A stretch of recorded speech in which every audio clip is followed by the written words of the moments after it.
What's going on, everybody? Going Yooper here, and today we got some spot cleaning to do. We're going to do a little bit of feeding. Got a bunch of work to do today, so let's get to it.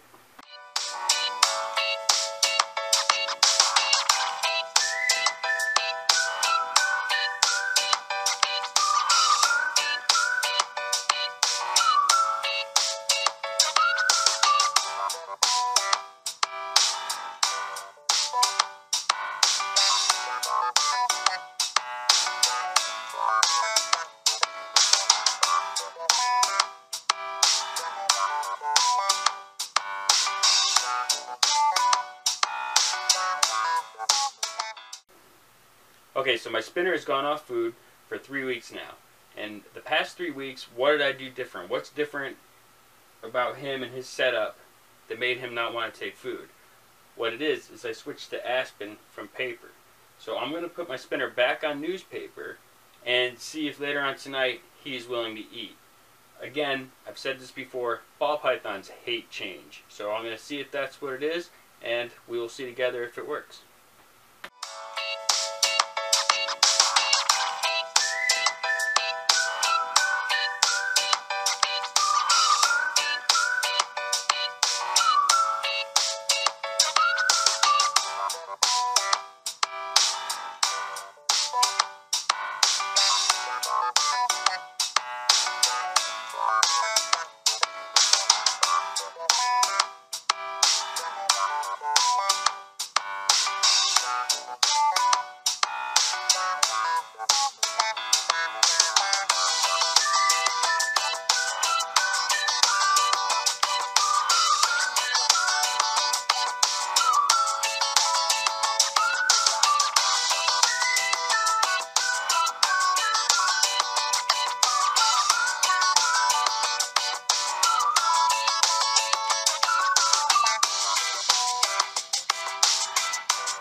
Now, my Mojave seems to be eating better on the Aspen than he did on paper.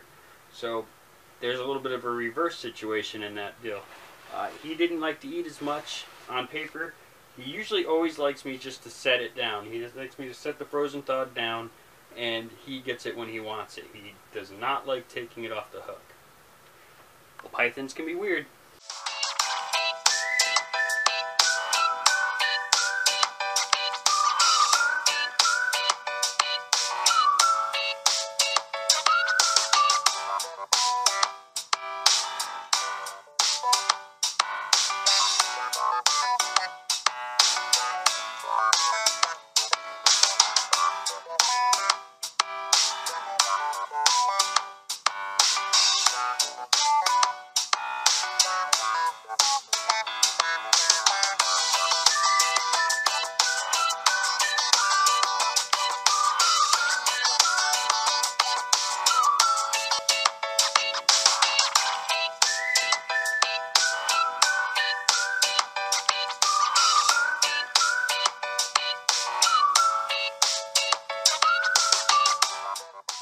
Okay, so we got this area, this room right here taken care of with these snakes, and they're doing good, so we will move on to feeding.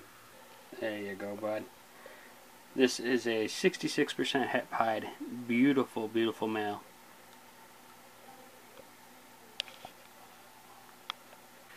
I'm not sure if this guy's going to eat or not. We will find out. Hopefully he will smell it and say, hey, I know what that is.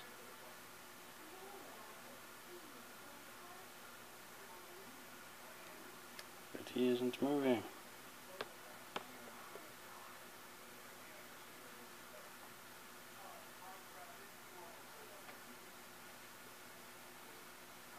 Chicken Little.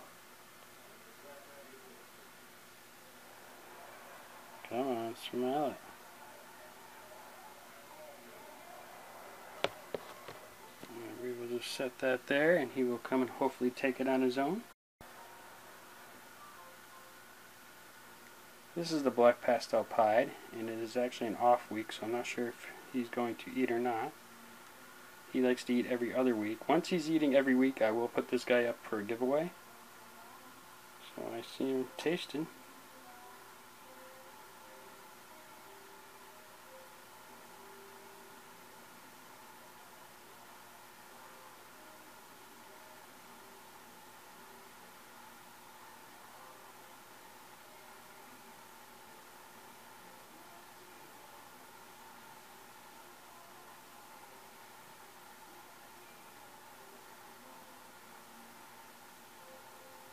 He's showing signs that he's interested. But I don't know if I want to strike at that or not. Oh, we got it! Alright. Alright, Mojave B, are we interested today, bud?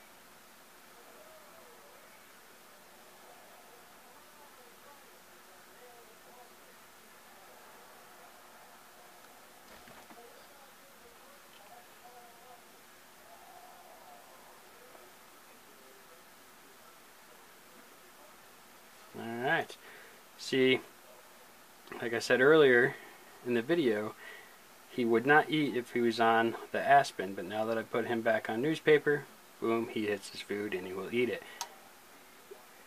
Just understand that ball pythons, it's not that they don't eat well or they can't eat well, it's just they do not like change. I can't stress that enough. Change in their environment is usually enough to put them off of food. It just can happen. Some ball pythons are different. Some ball pythons just eat every single time you offer them something.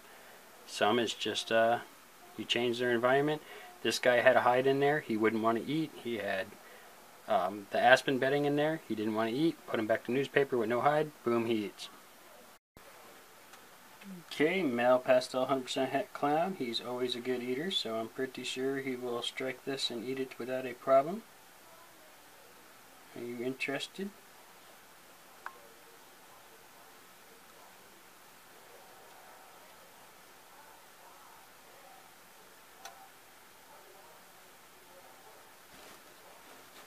Yes, he is.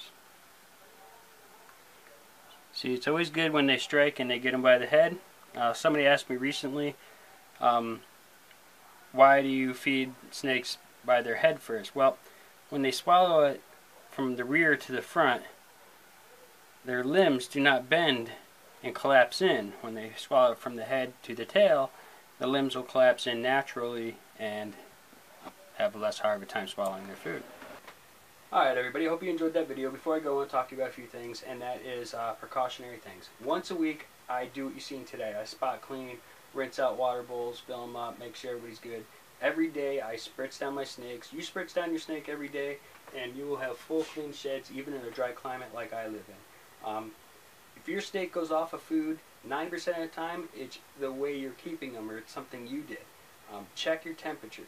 Check, maybe you changed something, like you see in my spinner. I changed his substrate, he went off of food for 3 weeks. I put him back on paper, he nailed 2 rats for me today. Knowing your snakes and knowing the difference, your temperatures, your substrate, maybe you put a different hide in there. These little subtle things can be enough to make a snake go off of food. They don't like change, I can't stress that enough. So check things that you're doing, because you might be able to correct that problem and get your snake eating again if you can just figure out what it is you did that changed, that was different. Sometimes just moving them to a different shelf on a rack, or moving a whole rack to a different part of the house or a different part of the room is enough to make snakes go off, ball pythons that is, go off of food.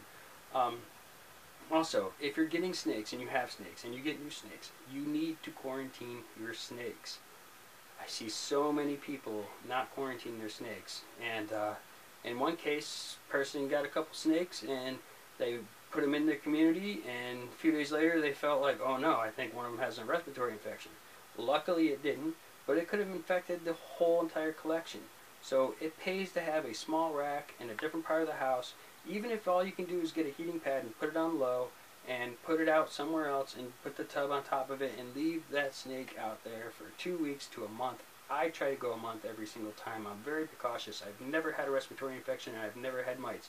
Now I know people will tell you, oh, that's bull. You know, everybody that keeps snakes has had to deal with that one time or another. I haven't had to deal with that, and I take big time precautions to make sure of that. Again, spot cleaning once a week, knowing my snakes, checking them regularly. When I get a snake in, it goes into quarantine. If I notice anything funny, I take care of it, make sure I don't bring it to the collection.